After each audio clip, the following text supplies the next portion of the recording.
مجموعة من الأخوات يسألنا عن ما يسمى الشركة بالإنترنت كوست نت، نشاطها وحكم التعامل معها. نعم، هذه الشركة قائمة على ما يسمى بالتسويق الشبكي، حيث يطلب من المشترك أن يسوق منتجات هذه الشركة على 2 من العملاء. نعم. ثم هذان العملاء يقومان بتسويق هذه المنتجات كل واحد منهما على 2، وهكذا بحيث تتشعب هذه الشبكة وتنتشر على العملاء عن طريق التسويق الشبكي هذا. وهذه الشبكة وهذه الشركة الأظهر والله أعلم هو تحريم الاشتراك فيها لأمور. الأمر الأول أن غرض المشترك فيها ليس هو الحصول على المنتج، فنظام هذه المعاملة قائم على التسويق من أجل الحصول على العمولة التي يحصل عليها المسوق إذا أتى بعملاء عن طريقه، فليس غرضه في المنتج. طيب. فهو يدفع المبلغ لأجل الحصول على المنتج وهو غير مقصود له، يدفع مبلغ نقدي لأجل الحصول على العمولة، فتكون مبادلة نقد بنقد، وهذا من الربا.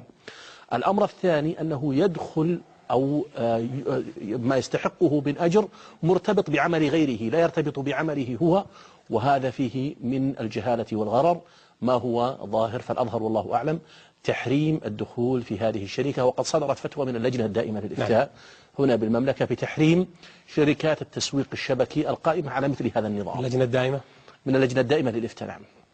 ليس لهذه الشركة بخصوصها، نعم. وإنما على الشركات التي تستخدم في تسويقها نظام التسويق الشبكي، ومنها هذه الشركة. نعم. لكن دكتور يوسف، الآن هذا الموضوع مثير جدا للناس لأنه في ربحية كبيرة لهم، وأعتقد أنه سهل في التعامل الآن الإنترنت. السؤال يطرح نفسه، يقول هل يمكن أن تغيير الصفة فيها لتكون شرعية؟ يعني هل في إمكان تغييرها، أو نقول أنه كل التعامل اللي يأتي بالتسويق الشبكي هو حرام؟ أولا القول بأن فيها ربحية كبيرة هذا الحقيقة القول غير مسلم. فيها تغرير كبير.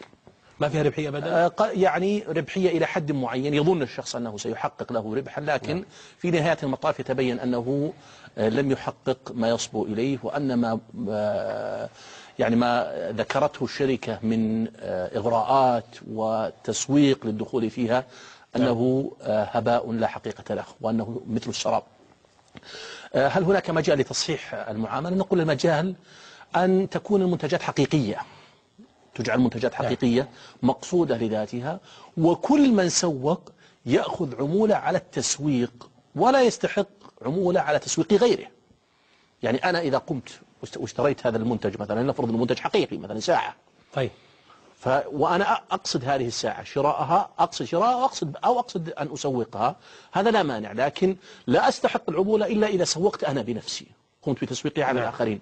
أما أن أخذ عمولة إذا قام 2 ممن سوقت عليه بالتسويق على غيري، فهذا يدل على أن المقصود هو العمولة وليس المقصود هو الحصول على المنتج نفسه.